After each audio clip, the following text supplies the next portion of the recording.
Welcome to MojoPlays, and today we'll be taking a look at 10 hidden secrets lying deep within Ghost of Yotei. Where are you, Shiro? He left you to die. Before we begin, we publish new videos all week long, so be sure to subscribe to MojoPlays and ring the bell to be notified about our latest videos. No beaches here. I've been thinking of giving you this gift. Perhaps you'll find it useful. One of the worst kept secrets of Death Stranding 2 on the beach was the fact that you could unlock a mask based on Ghost of Yotei. Almost unsurprisingly, Sucker Punch decided to return the favor by putting Henning's mask somewhere in the game. All you have to do is complete all 13 shrine climbs. Alas, you're likely not going to unlock this until after you've put some time into Ghost of Yotei. Each region only contains a couple of shrine climbs, so even if you're a massive fan of Death Stranding and you're gonna try and bully your way through the game, please, don't rush it. Just enjoy yourself. You'll get there soon.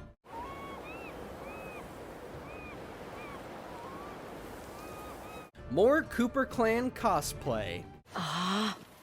Oh, this money's going to change my life. What about you? Going to retire in comfort? If only I could. You miserable pair of thieves.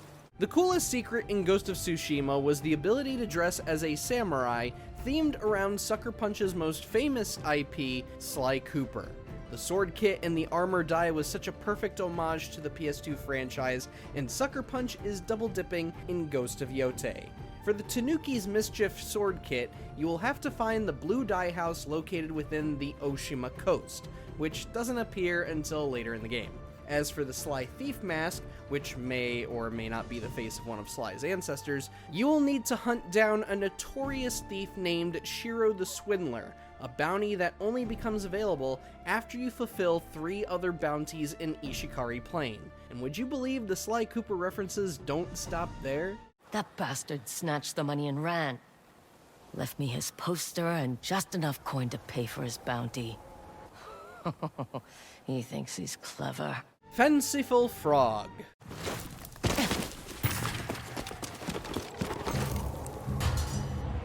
Of all the classic characters featured in the Sly Cooper games, this is one we never would have expected. Near Tokachi Range lies a shrine climb named the Faithful Leap Shrine.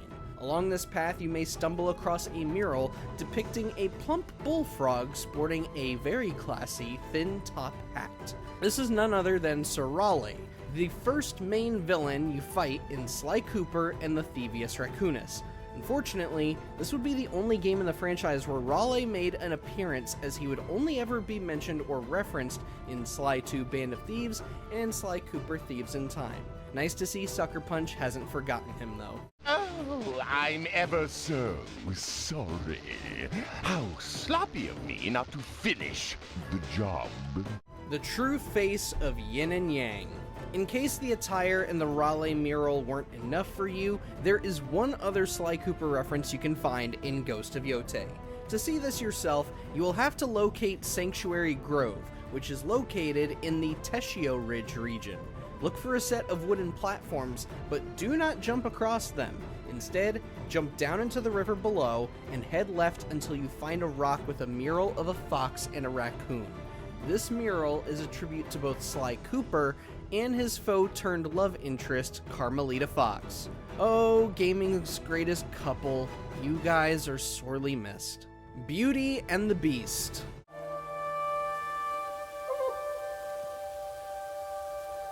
Of course, Sly Cooper isn't the only Sucker Punch creation that the studio references in their newest game. Ghost of Yotei hides a number of references to the Infamous games, a series that became important to the PlayStation 3 and PlayStation 4. The first reference we want to point out is located near Tokachi Range, hiding close to the Amber Respite Shrine at Yubari Lake.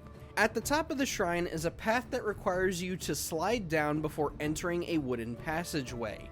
Should you stay on the correct path, you will eventually stumble across a mural showing a man holding an odd-looking weapon to fight a giant fiery demon. Could Ghost of Yotei be foreshadowing the events of Infamous 2?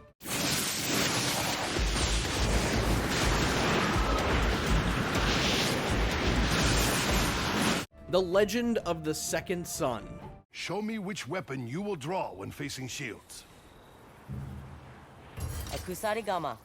To break through their shields and cut them down. The second Infamous reference can be found in Teshio Ridge, right inside of Master Enomoto's dojo. It won't take a ton of effort to find it either. Simply climb the ladder inside of the dojo, and you will find a sizable mural depicting a hooded man holding a fiery chain with a cloud of smoke around his feet. Those that played Infamous Second Son will recognize this figure is heavily based on Delsin Rowe. If only this was, say, an actual character we could encounter, whether as a bounty or a secret NPC to talk to. It's coming for you, man, not me. You've been seen, son. Folks here know about you. She's got a way of making people. Good luck, kid. Yotei's First Light. Infamous First Light does not get a lot of attention as much as it arguably should. Really, Fetch is the coolest character of the post-Cole McGrath games. But Sucker Punch hasn't forgotten our neon-fueled queen. A mural for her can be found somewhere on the Oshima coast. All you have to do is get to the base of the Budding Grace Shrine, but head to the left of the staircase where a trail of pink flowers leads. It won't be long before you find Fetch's mural, and it is appropriately surrounded by a beautiful small patch of pink flowers. The Lightning Blade.